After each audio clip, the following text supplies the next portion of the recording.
Hello, welcome back friends. आज हम discuss करने वाले हैं आरएच फैक्टर। हमने अभी देखा ब्लड ग्रुप कौन कौन से, A blood group, B blood group, A B blood group और ओ ब्लड ग्रुप।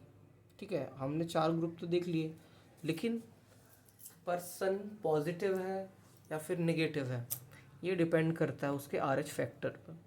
तो हम इसका इंट्रोडक्शन देखें कि आरएच फैक्टर होता क्या है। तो it is an antigen present in the RBCs. ये एक प्रकार का एंटीजन होता है जो कि प्रेजेंट होता है आरबीसीज में। This antigen discovered by Wiener and Karl Landsteiner, और इसकी खोज जो थी वीनर और कार्ल लैंडस्टीनर ने की थी। It is firstly discovered in the rhesus monkey, hence give the name Rh factor. और इसकी खोज जो थी वो रेहेजियस मंकी में की गई थी पहली बार, इसीलिए हम इसको आरएच फैक्टर कहते हैं। The person having a D antigen is called RH factor, RH positive. इसे हम डी एंटीजन भी कहते हैं। यदि ये एंटीजन किसी पर्सन में प्रेजेंट होगा तो उसे हम आरएच पॉजिटिव कहते हैं। और the person not having a D antigen is called RH negative person. और जिस पे ये एंटीजन प्रेजेंट नहीं होगा उसे हम आरएच नेगेटिव कहते हैं। एंड एशियन पीपल 85% पीपल जो होते हैं वो आर एच पॉजिटिव होते हैं और 15% पीपल आर एच नेगेटिव होते हैं। ठीक है, उसके बाद हम डिस्कस करेंगे R H incompatibility. R H incompatibility होता क्या है। जैसे when a R H negative person receive the blood from the R H positive person. एक नेगेटिव पर्सन है आर एच नेगेटिव जो कि एक आर एच पॉजिटिव पर्सन से ब्लड लेता है। ठीक है, तो first time there are no have scenes adverse reaction and adverse effect. तो उसको फर्स्ट टाइम में कोई भी एडवर्स रिएक्शन या इफेक्ट देखने को नहीं मिलते हैं। ठीक है, उसके बाद क्या होगा, ये कारण क्या है इसका। Because of reaction does not produce immediately, क्योंकि रिएक्शंस जो होती हैं वो इतनी जल्दी प्रोड्यूस नहीं होती हैं।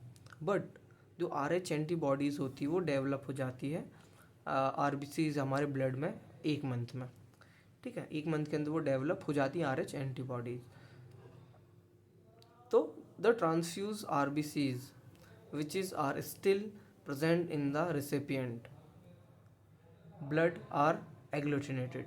जो ट्रांसफ्यूज की गई आर बी सीज है वो हमारे स्टिल मतलब इस अभी तक वो रिसिपिएंट के ब्लड में प्रेजेंट हुई होती हैं और वो एग्लूटिनेट हो जाती हैं। एग्लूटिनेट मतलब एंटीजन का एंटीबॉडी से मिल जाना।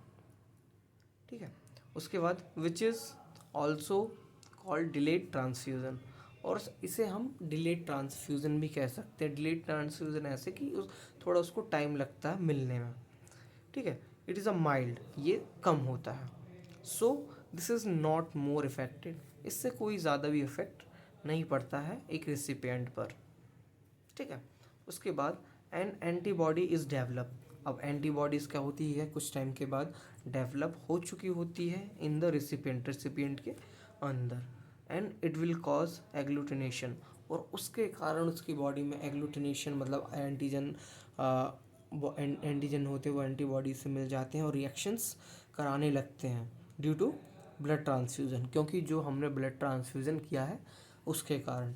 तो ठीक है, आफ्टर फर्स्ट टाइम मतलब पहले फर्स्ट टाइम दैट है ना, मतलब एक समय के बाद, यानी फर्स्ट टाइम ब्लड ट्रांसफ्यूज़न के बाद मीन्स सेकेंड टाइम मतलब जो दूसरी बार हम जब ब्लड ट्रांसफ्यूज़ करेंगे है ना, तो उसको हम बोलते हैं क्या, आर एच इनकम्पैटिबिलिटी। क्योंकि अब हम इस पर्सन के अंदर जो हमारे आर एच पॉजिटिव है ना, जो ब्लड हमने दिया है उसके एंटीबॉडीज़ डेवलप हो चुके हुए होते हैं है ना। तो अब उसको हम फिर से दूसरा ब्लड जब हम उसको चढ़ाते हैं तो उस टाइम में क्या होता है, इसके जो एंटीजेंस और एंटीबॉडीज़ होते हैं वो आपस में मेल नहीं खाते हैं है ना। तो इसीलिए हम इसको क्या बोलते हैं, आर एच इनकम्पैटिबिलिटी। ठीक है, तो होप यू आपको ये वीडियो पसंद आई होगी आर एच इनकम्पैटिबिलिटी की, क्योंकि ये बहुत ही इम्पोर्टेंट टॉपिक है जो कि एग्ज़ाम में पूछा जाता है। ठीक है, यदि वीडियो पसंद आई तो ज़्यादा से ज़्यादा लाइक कमेंट और चैनल को सब्सक्राइब ज़रूर करें। धन्यवाद।